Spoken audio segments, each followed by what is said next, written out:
Hello friend, good evening. Welcome back to my YouTube channel. हम लोग पढ़ रहे थे क्लास 11th का फर्स्ट एक्सरसाइज, जिसमें सेट्स पढ़ना है। तो इसमें थ्योरी और एक्सरसाइज 1.1 का क्वेश्चन हम पहले ही क्लास में सोल्व कर चुके हैं। आज जो है एक्सरसाइज 1.2 का क्वेश्चन को सॉल्यूशन करेंगे। तो स्टार्ट करते हैं क्वेश्चन नंबर 1 से। इसमें हम पढ़ेंगे टाइप ऑफ सेट क्या क्या देखे थे। तो इम्पटी सेट होता था, उसी पे बेस्ट क्वेश्चन रहेगा।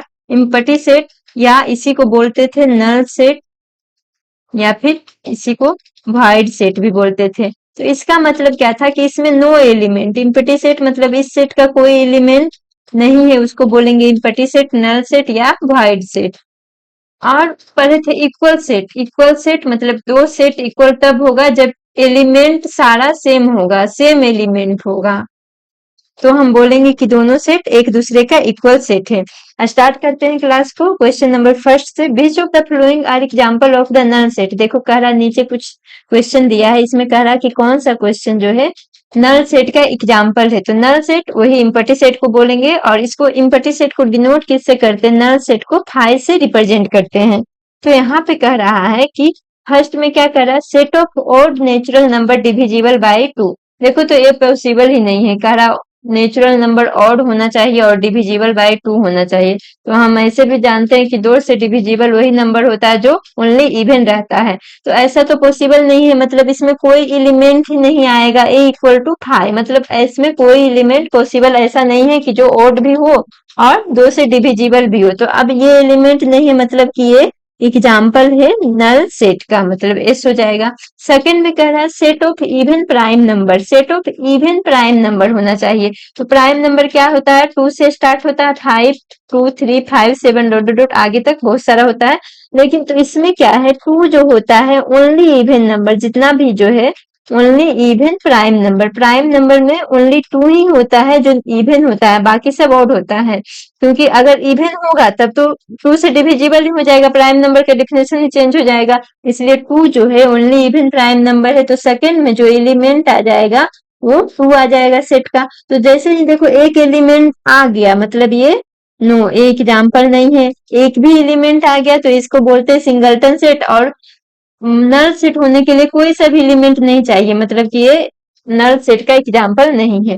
थर्ड में देखो तो x is to x is a natural number. Third में कह रहा है कि x is to x is a natural number होना चाहिए और x लेस देन 5 होना चाहिए। तो नेचुरल नंबर 1 से स्टार्ट होता है, 1 2 3 4 5 इस तरह से होता है। तो x का जो वैल्यू होना चाहिए, मतलब इस सेट का जो एलिमेंट होना चाहिए लेस देन 5 होना चाहिए। तो लेस देन 5 1 2 3 4 हो जाएगा। एंड ग्रेटर देन 7 होना चाहिए, 5 से भी कम और 7 से ज्यादा। तो 5 7 से ज्यादा तो ये वाला एलिमेंट हो जाएगा।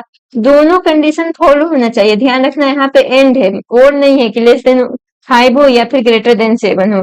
यहाँ पे कह रहा एंड मतलब 5 से भी कम होना चाहिए और 7 से भी बड़ा होना चाहिए। तो 5 से कम है तो वो 7 से तो ग्रेटर देन हो ही नहीं सकता, मतलब इसमें भी है हाई एलिमेंट होगा, कोई सा एलिमेंट नहीं होगा। तो इसको भी बोलेंगे ये जो है नल सेट का एग्जाम्पल है, या इसी को बोलेंगे नल सेट। फोर में क्या कह रहा है कि by is to by, four का एलिमेंट है by is to by a point common to any two parallel lines. दो पैरेलल लाइन के बीच कोई कॉमन पॉइंट। तो हम जानते हैं कि पैरेलल लाइन के बीच कभी एक दूसरे को इंटरसेक्ट ही नहीं करता है, एक दूसरे को कभी मीट नहीं करता है। तो जब मीट ही नहीं करेगा, एक दूसरे को इंटरसेक्ट ही नहीं करेगा, कहीं पे टच ही नहीं करेगा, तो इसके बीच कॉमन पॉइंट तो कोई होगा नहीं। तो पूछ रहा है कॉमन पॉइंट होना चाहिए, तो ऐसा तो पॉसिबल ही नहीं है। जब पॉसिबल नहीं है मतलब कोई एलिमेंट नहीं होगा, तो इसमें भी हो जाएगा ये जो है हाई का नल सेट का एग्जाम्पल है। तो ये भी हो जाएगा नल सेट। पूछ रहा है कि कौन कौन सा नल सेट है, तो 1 हो जाएगा, 1 3 एंड 4 आर नल सेट, या इम्पटी सेट भी बोलते हैं इसी को, वाइड सेट भी बोलते हैं। तो ये हो गया क्वेश्चन नंबर 1। सेकंड क्वेश्चन है which of the following set are finite और इनफाइनाइट। देखो अब एक और सेट का टाइप आता है जो फाइनाइट होता है। तो फाइनाइट में क्या होता है कि फाइनाइट नंबर ऑफ एलिमेंट होना चाहिए, तो उसको बोलेंगे फाइनाइट सेट। और अगर एलिमेंट मतलब फाइनाइट नंबर ऑफ एलिमेंट कहने का मतलब जिसको हमको पता है कितना ही एलिमेंट होगा, और इनफाइनाइट कहने का मतलब हमको पता नहीं है कि कितना एलिमेंट तो है लेकिन कितना होगा, कहाँ तक आगे प्रोसीड करेगा हमको कोई पता नहीं है, तो उसको बोलेंगे इनफाइनाइट। तो वही इसमें से सेलेक्ट करना है कि कौन सा फाइनाइट सेट का एग्जाम्पल है और कौन सा इनफाइनाइट। फर्स्ट में कह रहा है the set of month of a year. अब एक ईयर में मंथ का सेट, तो एक ईयर में मंथ का सेट कैसे लिखेंगे, जनवरी, फरवरी, मार्च, इस तरह से टोटल 12 मंथ होगा दिसंबर तक।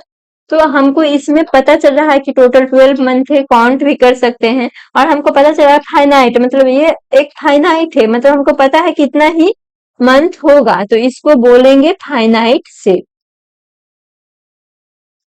सेकंड में है 1 2 3, देखो 1 है, 2 है, 3 है, यहाँ पे ऐसे ही डॉट डॉट डॉट लगा हुआ है, तो इसका तो अपने ही मतलब होता है कि इनफाइनाइट तक है, आगे कहाँ तक जा रहा है हमको पता नहीं। ऐसे देखो एक सेट ऑफ नेचुरल नंबर लग रहा, लेकिन नेचुरल नंबर कहाँ तक एंड होगा, ये 1000 पे भी एंड हो सकता है, 1 लाख भी हो सकता है, इससे भी आगे जा सकता है। मतलब हमको कोई आइडिया ही नहीं है कि इसमें कितना नंबर ऑफ एलिमेंट आएगा, तो इसको बोलेंगे हम लोग इनफाइनाइट सेट।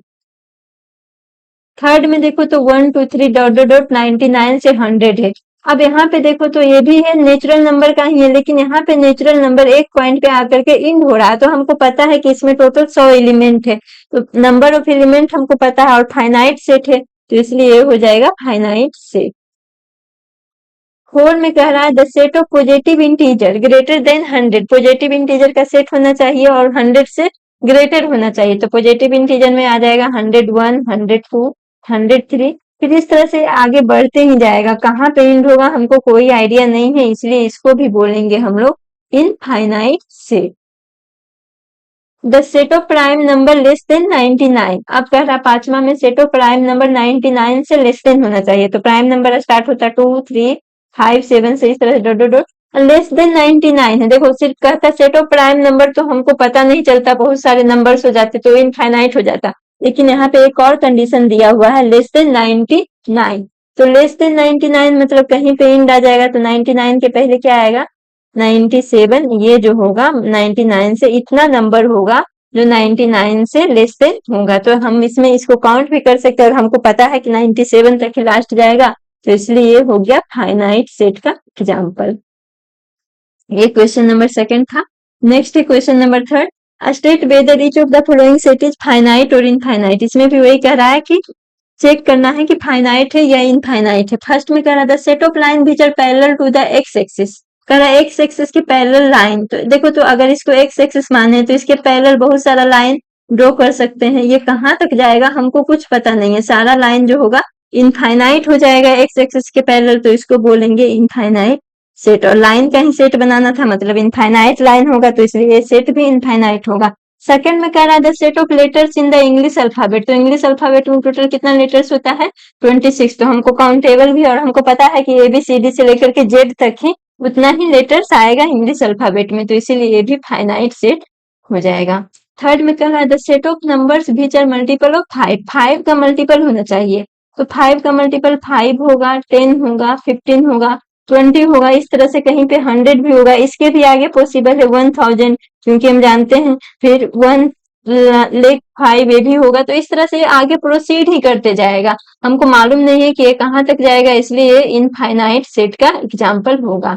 फोर में कह रहा है the set of animals living on the earth, क्या कह रहा है कि एनिमल्स अर्थ पे रहने वाले एनिमल्स का सेट, तो देखो हमको पता है एनिमल्स का नंबर्स जनरली बहुत बड़ा होता है, लेकिन हमको पता चल जाएगा कि इतना नंबर्स ऑफ एनिमल्स है, और ये सारा नंबर्स में कहाँ तक जाएगा हमको कोई आइडिया नहीं है, तो इसलिए ये भी जो हो जाएगा नंबर काफी बड़ा होगा, लेकिन ये भी एग्जाम्पल होगा फाइनाइट सेट का। 5 में कह रहा है the set of circle passing through the origin, origin से पास करने के लिए सेट, देखो तो ओरिजिन से ए सर्कल भी पास कर रहा है, इस तरह से सर्कल भी पास कर रहा है, इस तरह से ए सर्कल भी पास कर रहा है, इस तरह से ए सर्कल भी पास कर रहा है, मतलब बहुत सारे सर्कल जो होंगे ओरिजिन से पास करेंगे, तो इसका हमको कोई आइडिया नहीं चलेगा, मतलब एग्जैक्ट नंबर फाइंड आउट नहीं होगा, तो इसीलिए इनफाइनाइट सेट का एग्जाम्पल है। तो ये क्वेश्चन नंबर थर्ड हो गया। नेक्स्ट क्वेश्चन है question number four, in the following state whether A equal to B और नॉट, कह रहा है कि चेक करना है कि ए बी के इक्वल है या नहीं है, मतलब इक्वल सेट का एग्जाम्पल है या नहीं है। तो इक्वल सेट में हम जानते हैं कि सेम एलिमेंट होना चाहिए दोनों सेट में, जब दो सेट में element number of element same है, इक्वल है, नंबर ऑफ एलिमेंट नहीं, ऐसा नहीं कि एक में 4 है तो दूसरे में 4, उसका वैल्यू भी सेम होना चाहिए, जैसे एक में ABCD है तो दूसरे में भी ABCD होना चाहिए, तो इस कंडीशन में हम बोलेंगे कि सेट इक्वल है। जैसे फर्स्ट में देखो तो फर्स्ट में ए में दिया है ABCD, बी में दिया है DCBA, तो ये क्या है, देखो इसमें भी 4 एलिमेंट, इसमें भी 4 एलिमेंट, सारा वैल्यू भी इक्वल है, ए बी सी डी, इसमें भी ए बी सी डी, इसमें भी, तो ये हो जाएगा ए इक्वल टू बी। स्टेट करना मतलब बताना है, तो ए एस हो जाएगा कि ये इक्वल सेट है। अब देखो तो यहाँ पे बस ऑर्डर चेंज किया है, तो ऐसे भी ये रोस्टर फॉर्म में लिखा हुआ, तो रोस्टर फॉर्म में हम ऑर्डर को चेंज करके लिख सकते हैं, तो इससे कोई फर्क नहीं पड़ेगा, ये इक्वल सेट ही रहेगा। सेकंड में देख रहे हैं A equal to 4 8 12 16, B equal to 8 4 16 18। अब इसमें देखो तो 8 4 12 8 4 16, मतलब 4 8 मैच कर रहा है और 16 मैच कर रहा है, 8 4 16 मैच कर रहा है, लेकिन एक एलिमेंट नहीं मैच कर रहा, सारा एलिमेंट मैच करना चाहिए, तो सारा एलिमेंट मैच नहीं कर रहा, मतलब ये नो हो जाएगा, ये इक्वल सेट नहीं है। थर्ड में क्या कह रहा है, थर्ड में देखो तो ए इक्वल टू दिया है 2 4 6 8 10, और बी इक्वल टू, ये देखो तो हमेशा ध्यान रखना कि जहां पे भी सेट बनाएंगे, सेट को लिख रहे हैं, उसको हम लोग हमेशा मीडियम ब्रैकेट्स में ही क्लोज करेंगे। बी इक्वल टू क्या कह रहा है, X is a positive even integer and X का value less than equal to 10 होना चाहिए। पॉजिटिव इवन इंटीजर कौन सा हो जाएगा, तो 2 4 6 8 10 ये हो जाएगा। अब जो एलिमेंट है, बी का एलिमेंट देखो यहाँ पे ये लिखा हुआ है सेट बिल्डर फॉर्म में, तो इसलिए हमको एलिमेंट पता नहीं चल रहा, तो सबसे पहले इक्वल सेट होने के लिए एलिमेंट निकालना पड़ेगा, तभी पता चलेगा कि दोनों में एलिमेंट इक्वल है कि नहीं है। तो इसमें एलिमेंट निकालेंगे, एलिमेंट निकालने के लिए हमको इसको रोस्टर फॉर्म में लिखना पड़ेगा। तो यहाँ पे एलिमेंट क्या है कि पॉजिटिव इवन इंटीजर होना चाहिए और value less than equal to 10 होना चाहिए, तो पॉजिटिव इवन इंटीजर हो जाएगा 2 4 6 8 10 तक ही, क्योंकि लेस देन इक्वल टू 10 होना चाहिए, तो 10 या फिर 10 से लेस देन होना चाहिए, तो यही सारा आ जाएगा। अब देखो तो जो ए में एलिमेंट है वही सेम एलिमेंट बी में है, तो यहाँ से ये दोनों इक्वल सेट हो जाएगा, तो ये भी हो जाएगा एस, ये दोनों इक्वल सेट है। फोर में क्या कह रहा है, ए इज टू, ये भी देखो सेट बिल्डर फॉर्म में लिखा हुआ है, तो एलिमेंट निकालने के लिए इक्वल सेट फाइंड आउट करना है, तो एलिमेंट निकालने के लिए हमको इसको रोस्टर फॉर्म में लिखना पड़ेगा। A equal to X is to X is a multiple of 10, मतलब जो एलिमेंट है 10 का मल्टीपल होना चाहिए, तो 10 का मल्टीपल 10 20 30 40, देखो इस तरह से बहुत सारा मल्टीपल होगा, तो ये भी इनफाइनाइट सेट का एग्जाम्पल है कि कहाँ तक जाएगा कोई पता नहीं है, बस मल्टीपल ऑफ 10 कह रहा है, तो इस तरह से बहुत सारे मल्टीपल होंगे। और बी इक्वल टू क्या दिया हुआ है, 10 15 20 25 30। अब देखो ये भी इनफाइनाइट तक जा रहा है, तो ये दोनों इनफाइनाइट सेट है, बट यहाँ पे देखना है, पता करना है कि ए बी के इक्वल है कि नहीं, तो सारा एलिमेंट मैच करना चाहिए। देखो 10 मैच कर रहा है, 20 मैच कर रहा है, लेकिन इसमें 15 है, इसमें नहीं है, तो ऐसे ही हमको पता चल गया कि सारा एलिमेंट मैच नहीं कर रहा, मतलब ए नॉट इक्वल टू बी, तो ये 4 नंबर का जो है ए नॉट मतलब कि इक्वल सेट का एग्जाम्पल नहीं है। क्वेश्चन नंबर अगला है 5 are the following pair of sets equal, कह रहा है नीचे जो पेयर दिया हुआ है इक्वल है कि नहीं, गिव रीजन। इक्वल क्यों है, इक्वल क्यों होगा, उसका एक ही रीजन होगा, क्योंकि दोनों का एलिमेंट इक्वल है। तो यहाँ पे ए इक्वल टू 2 3 दिया है, और बी इक्वल टू जहां पे भी रोस्टर फॉर्म में लिखा रहेगा, सॉरी सेट बिल्डर फॉर्म में लिखा रहेगा, एलिमेंट निकालने के लिए रोस्टर फॉर्म में चेंज करना पड़ेगा। तो बी इक्वल टू, अब इसमें जो एलिमेंट है एक्स एलिमेंट है, और एक्स को क्या होना चाहिए, सोल्यूशन ऑफ एक इक्वेशन दिया है, इसका सोल्यूशन होना चाहिए, तो x square plus 5x plus 6 equal to 0, इस इक्वेशन का सोल्यूशन निकालेंगे, तो x square plus 2x plus 3x प्लस 6 इक्वल टू 0, तो यहाँ पे x कॉमन लेंगे, x प्लस 2 प्लस 3 कॉमन लेंगे, तो ये बचेगा x प्लस 2 इक्वल टू 0, तो यहाँ से आ जाएगा x plus 2 x plus 3 equal to 0, और यहाँ से x का वैल्यू आ जाएगा -2 -3, मतलब कि इसका जो एलिमेंट होना चाहिए, इस इक्वेशन का सॉल्यूशन आना चाहिए, तो इस इक्वेशन का सॉल्यूशन -2 3 आया है, तो इस सेट का एलिमेंट भी हो जाएगा -2 -3। अब देखो तो दोनों में इक्वल जैसा लग रहा है, लेकिन दोनों का साइन चेंज है, तो इसलिए ये नॉट इक्वल टू बी होगा, क्योंकि वैल्यू भी सेम होना चाहिए, तो यहाँ पे एलिमेंट सेम नहीं है, इसलिए ए मतलब कि नॉट इक्वल सेट है। अब सेकंड में कह रहा है ए इक्वल टू एक्स इजे, अब इसका एलिमेंट क्या हो जाएगा, ये भी सेट बिल्डर फॉर्म में लिखा हुआ है, तो इसका एलिमेंट जो होगा x is letter in the word follow. अब फॉलो में कितना लेटर से, एफ होगा, ओ है, एल है, देखो रिपीटेड वाला को तो लिखते नहीं, बस एक ही बार लिखते हैं, ओ भी रिपीटेड है। अब क्या किया, डब्ल्यू। उसी तरह से बी में जो है by is a letter in the word WOLF, तो डब्ल्यू में कौन कौन सा लेटर है, तो डब्ल्यू है, ओ है, एल है, एफ है। अब ये दोनों सेट में देखेंगे कि एलिमेंट मैच कर रहा कि नहीं, इसमें भी एफ है, इसमें भी एफ है, इसमें ओ, इसमें एल, इसमें भी एल, और इसमें डब्ल्यू, इसमें भी डब्ल्यू, मतलब चारों एलिमेंट सेम है, तो ए इक्वल टू बी हो जाएगा, मतलब ए वाला जो होगा इक्वल सेट होगा। नेक्स्ट है क्वेश्चन नंबर 6, जो लास्ट क्वेश्चन है। From the sets given below select equal set. नीचे जितना भी सेट दिया गया है इसमें सिलेक्ट करना है कि इक्वल सेट कौन सा है।